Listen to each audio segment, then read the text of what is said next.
All right, so the Great Awakening was a religious movement in the mid-1700s where evangelical preachers traveled from town to town giving heck, fire, and brimstone speeches.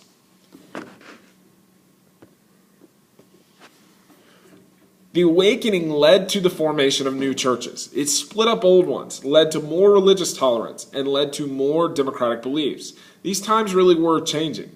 So these heck, fire, and brimstone speeches led to a whole bunch of stuff, like the churches being split up and the formation of new ones. And if you want to know more about the Great Awakening, right there.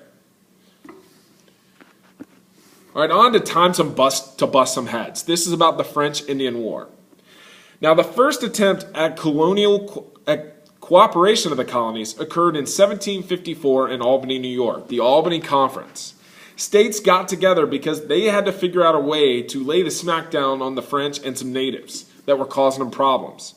So 1754, they get to Albany and they want to lay the smackdown on those French and natives that are causing them issues. Now, as the delegates met, the Virginians are trying to expand, and they're attacking and fighting French Canadians in the Ohio River Valley. So as these guys are even at the conference, there's attacks between the colonies and the French Canadians in the Ohio River Valley.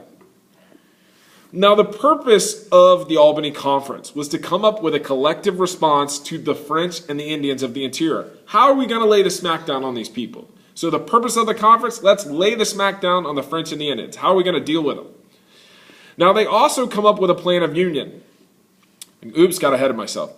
But the colony said, yeah, no, we want to stay lone wolves. So this plan of union at the Albany Conference doesn't work.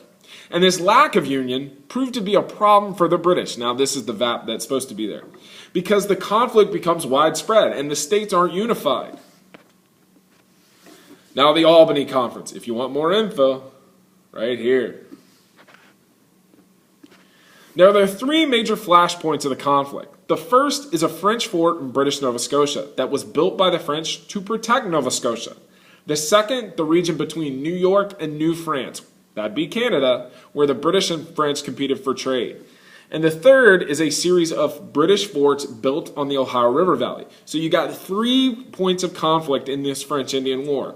The first is a French fort in Nova Scotia. The second, the region between New York and New France, Canada, and the third, the British forts on the Ohio River Valley.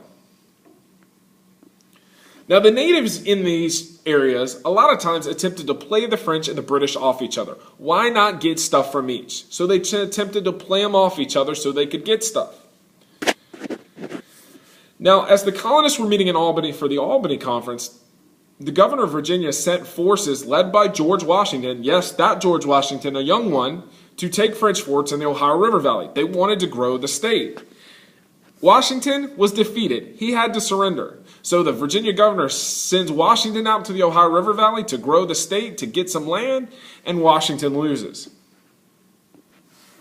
And if you want to read more about George Washington, right there.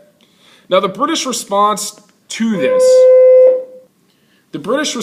this was sending Ed Braddock across the Atlantic in 1755 to lead a 3-pronged attack against the French.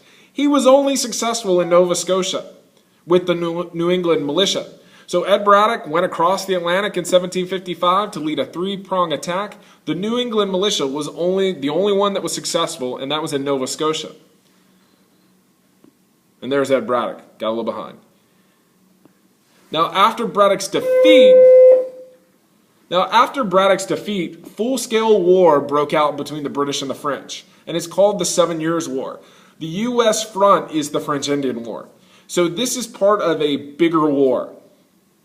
So the 7 Years' War is the war between the British and the French. The French-Indian War is the U.S. front where they're fighting. The U.S. was not big time enough yet to have their own war yet. And if you want to know more about Ed Braddock, there you go.